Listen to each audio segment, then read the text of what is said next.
And we're kicking off today with SmackDown as Roman Reigns made his presence felt on this week's show, which saw a special 1,000-day celebration of the Tribal Chief. Reigns' tenure as Universal Champion has been the most dominant reign fans have seen in decades, and there was a surprise in store for the head of the table on SmackDown. On the show, Triple H acknowledged Reigns' dominance before introducing him, and the King of Kings unveiled the new, undisputed WWE Universal Championship title. Interestingly, Triple H was also on hand at Night of Champions to present Seth Rollins with the new World Heavyweight Championship, and both Seth and Roman came up in NXT under the game's tutelage.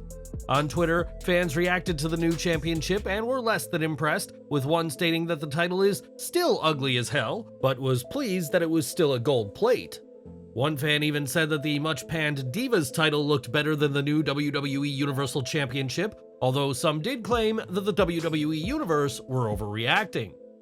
Whatever you think of the new undisputed WWE Universal Championship, the title is here to stay, and Roman Reigns remains focused on holding the title for a very, very long time to come. To many fans, the storyline between the Bloodline is pure cinema, and given the increase in all the metrics over the past year or so, it may very well be true. The latest chapter for Roman Reigns' dominant faction has seen serious tensions within the group, and that tension seemingly boiled over at Night of Champions, where Jimmy Uso, tired of Reigns' disrespect, superkicked his cousin not once, but twice. During SmackDown, the Usos interrupted Reigns' ceremony, and things unsurprisingly got heated, but Reigns tried to fix the group, or at least that's what he pretended to do. Reigns tricked Jimmy Uso into believing the Bloodline won't fight amongst each other, only to tell Solo Sikoa to take out his brother with a Samoan spike, and even shed some tears as part of his performance. This whole segment had similarities to 3 years ago when Reigns faced Jey Uso in the I Quit Hell in a Cell match, as it was inside the structure that Reigns also shed tears, only to reveal his true colors and decimate his cousin. The act would force Jey to fall in line, and Jimmy would follow suit soon after his return from injury. After SmackDown went off the air, Jey helped his brother Jimmy back to his feet, but with Jimmy seemingly out of the Bloodline, it remains to be seen whose side Jey will be on. After a touching moment between the two, a post-show dark match saw Cody Rhodes defeat The Miz, and the American Nightmare knows all about dealing with Roman Reigns.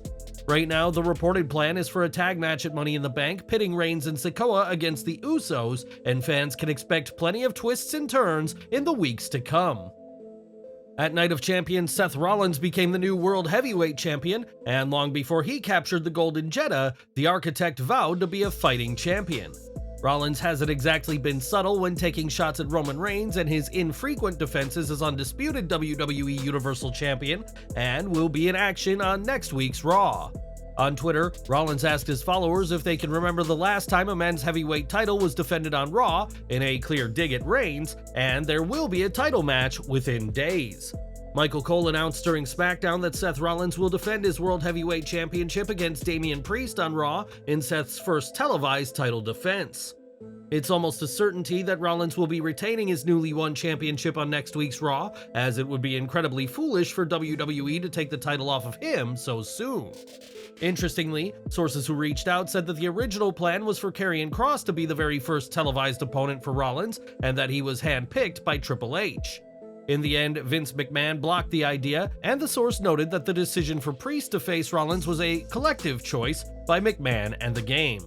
Despite what it seems, this isn't bad for Kross, as the reason McMahon opposed the match was because he wants a thorough storyline between Rollins and Kross, and not for Kross to be a random pick for Seth in a match he would have surely lost.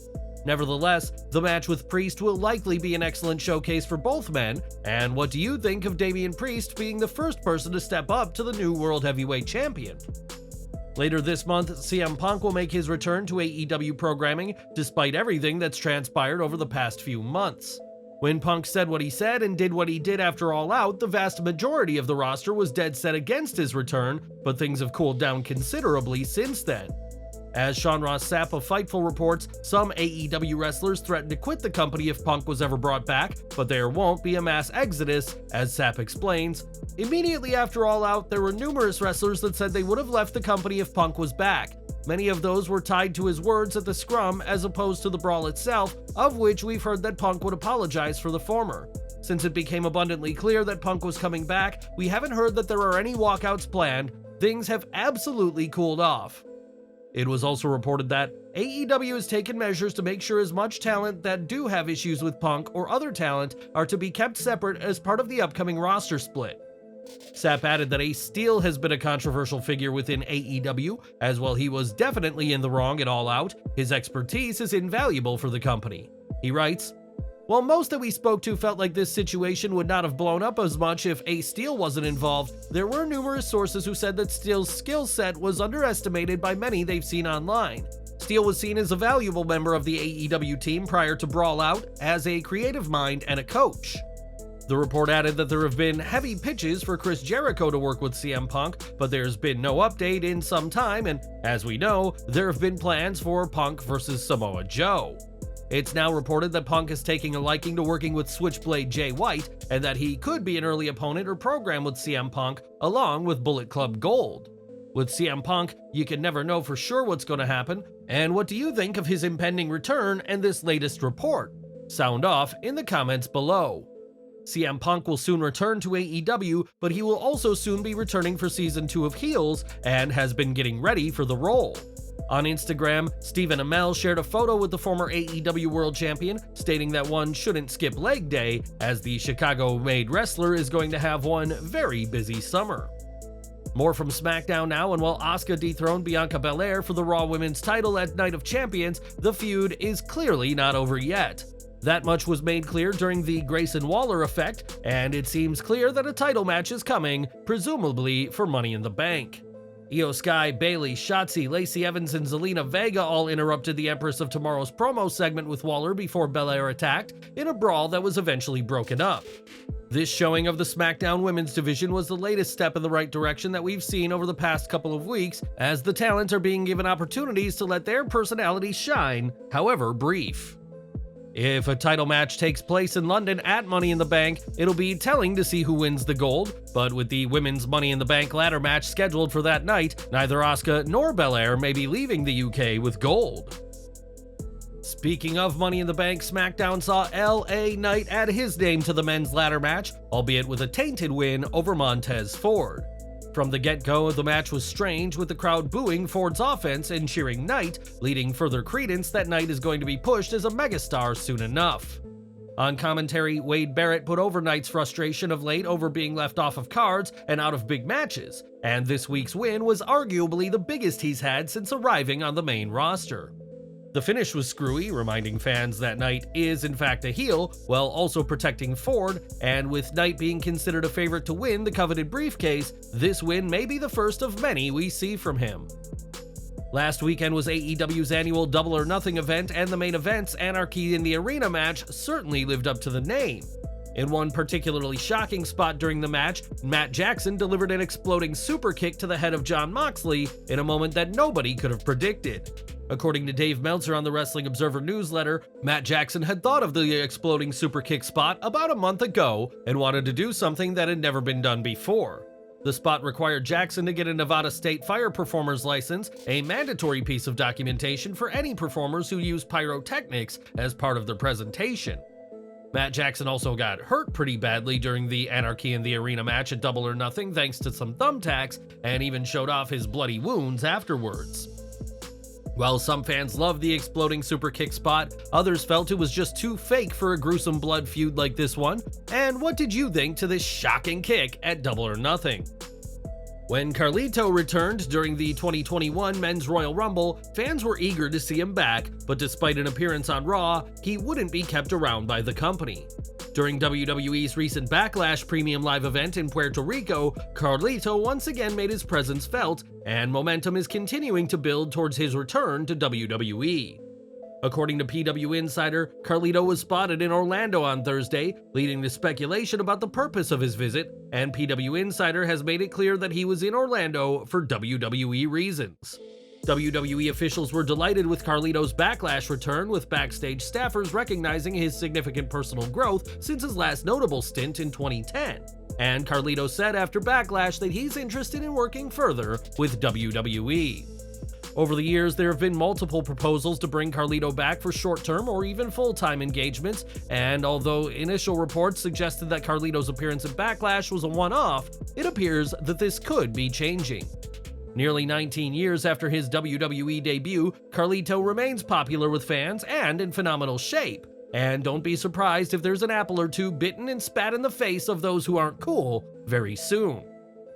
If you follow Top Dollar on social media, you'll have seen his scathing diss tracks, and this week, the Hit Row star posted one about the OC. While AJ Styles, Luke Gallows, and Carl Anderson have yet to react publicly to the track, Mia Yim did, and had a scathing line that referenced a popular AEW star. Responding to the track, Yim said that Hit Row is mid, and everyone thinks it when they see Hit Row come out without Swerve Strickland. The AEW star was once a part of the faction, but after Hit Row was released, he joined Tony Khan's promotion, which prevented him being rehired.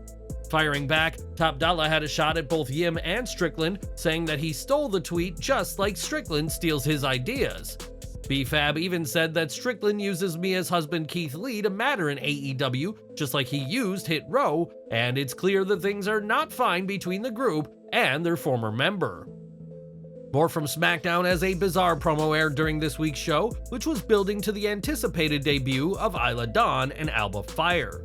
Now, this promo isn't all too surprising, as the imagery matches the bizarre presentation of the tag team, but there was one particular moment that caught the attention of fans. In one moment, a figure with a wolf's head was seen walking in front of a fire, and if it looked familiar, it's because the very same footage was used in an episode of Bray Wyatt's Firefly Funhouse. In fact, the Funhouse episode was the last time we saw Bray Wyatt on TV, and it certainly seems like WWE is plotting something for his return. With Alexa Bliss being pregnant, the reported plans for an angle between them on TV will have to be nixed for the time being, and there was a moment in this week's promo of a hooded figure, which some believe could be Sister Abigail. Wyatt returned to WWE with a lot of buzz last October, but his run has been mixed at best, and do you think the segment promoting Fire and Dawn was also alluding to Bray's comeback? And we're ending with AEW, who later this year will head to London for its much-anticipated All In event, but fans haven't seen one of the biggest stars on the roster to herald from the UK. It's been close to 5 months since Pac last competed for AEW, and in the Wrestling Observer newsletter, it's reported that he's been out with a broken nose that he sustained at Full Gear. The report also stated that Pac is expected to make his return to AEW soon, and while we don't know exactly when, there's a good chance he'll be back in the ring in time for All In inside Wembley Stadium.